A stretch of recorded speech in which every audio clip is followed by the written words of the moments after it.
today because there's really a lot to discuss. I'm the only guy. I'm not here to really talk about data. I'm not sure that there's any terribly new information that I'm going to present to you, but I am here to talk about perspective because as a non-medical healthcare person, as a finance guy, my job is to do what I can to give people perspective, and my goal today is to do that. And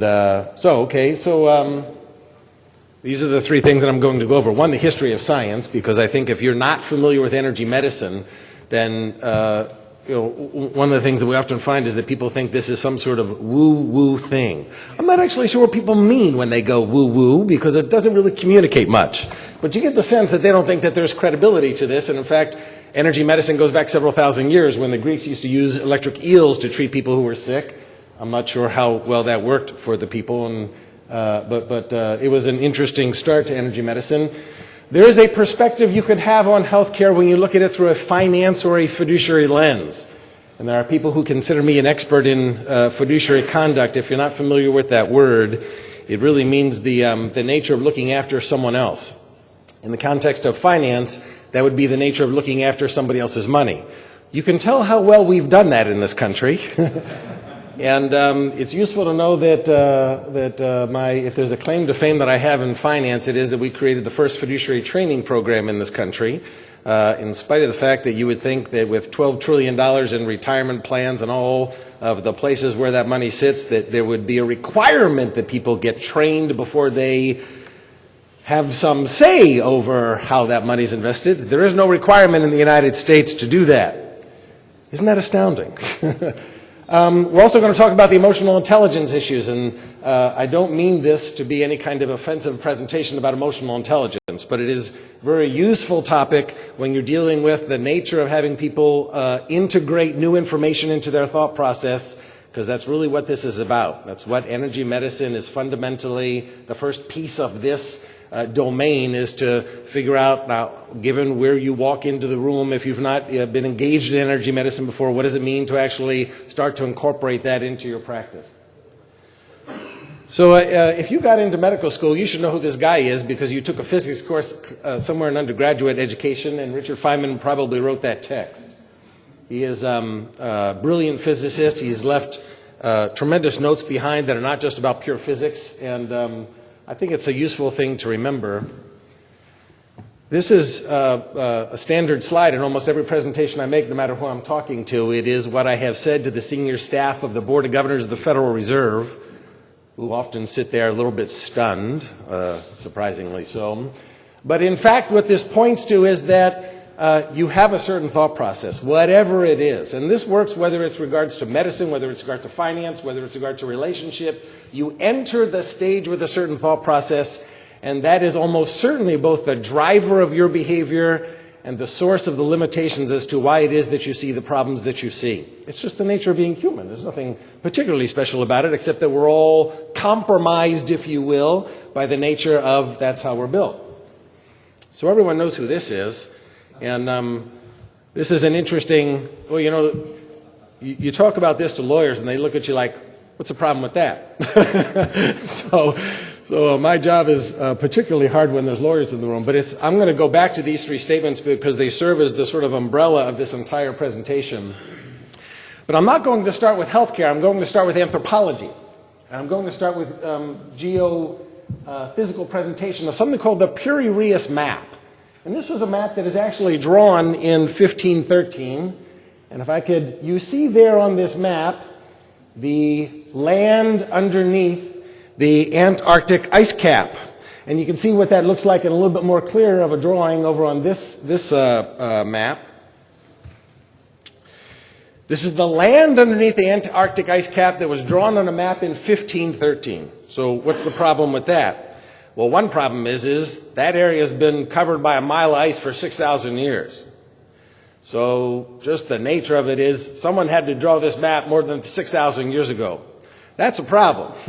That's a problem if you believe in plate tectonics. That's a problem if you believe that there was no credible civilization on this planet before 6,000 years came along. Not only had there to be a credible civilization, but we in the Western world think that Antarctica was discovered in 1818. This is clear evidence that it was not.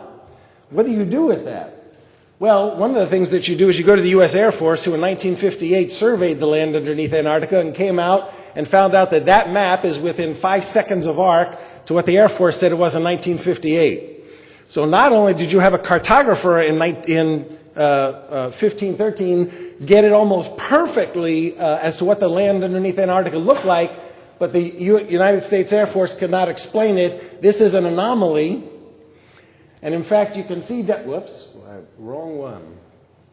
Down here where you can see that we have no idea how this map can be reconciled with the supposed state of geographical knowledge in 1513. This is one of those things that science presents from time to time that are very interesting, because there had to be a civilization advanced enough to be able to travel from wherever they came from down to Antarctica. They had to be able to map the thing to within 5 seconds of arc, which is not something you do by just drawing a picture of the coastline. And you had to get it back, and you had to store it somewhere.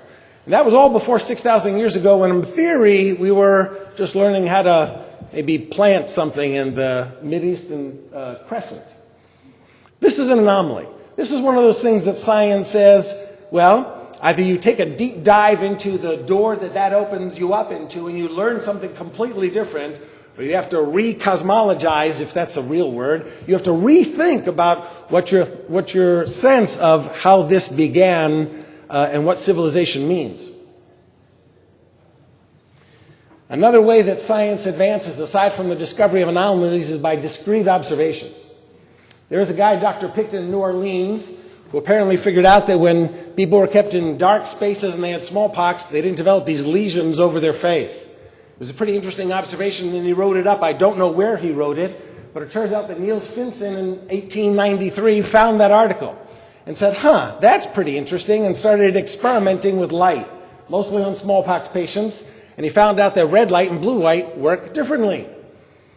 1899, he opens up the first light therapy clinic in Europe. It was funded by the British Crown, interestingly enough, who were then treated. And one of the observations that he made with light therapy was people seemed to be in a better mood when they did light therapy. Now, that's sort of interesting. I don't know what the mood was like in 1899, but that was pretty useful. He also was one of the first people to identify that UV light kills bacteria. He eventually won a Nobel Prize. You will notice that it was 100 years before the FDA, which of course didn't exist at that time, approved of the use of blue light in dermatology.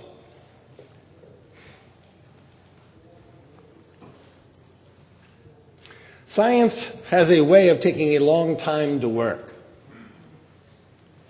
It has a way of an observation being made and someone being able to point to it, write it up, and yet the reaction from most of the scientific community after that is done is skepticism, it's disbelief.